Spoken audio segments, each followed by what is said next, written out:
রাত, গভীর, নিস্তব্ধতা। সবাই ঘুমিয়ে আছে, কিন্তু অন্ধকারের ভেতরে কিছু একটা নড়ছে। এক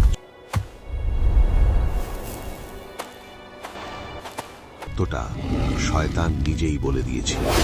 এই ঘটনাটি ঘটেছিল মহান সাহাবী আবু হুরায়রা এর জীবনে, যিনি ছিলেন রাসূলুল্লাহ হযরত মুহাম্মদ সাল্লাল্লাহু আলাইহি ওয়াসাল্লামের প্রিয় সাহাবীদের একজন। দায়িত্ব দিলেন যাকাতের সম্পদ পাহারা দেওয়ার। এটা শুধু দায়িত্ব ছিল না, এটা ছিল আমানত। রাত নেমে এলো, চারদিকে নিস্তব্ধতা। হঠাৎ একটা শব্দ, কেউ চুরি করছে। আবু হুরায়রা দৌড়ে গিয়ে তাকে ধরে ফেললেন। তিনি বললেন, কে তুমি? লোকটি কাঁপতে কাঁপতে বলল,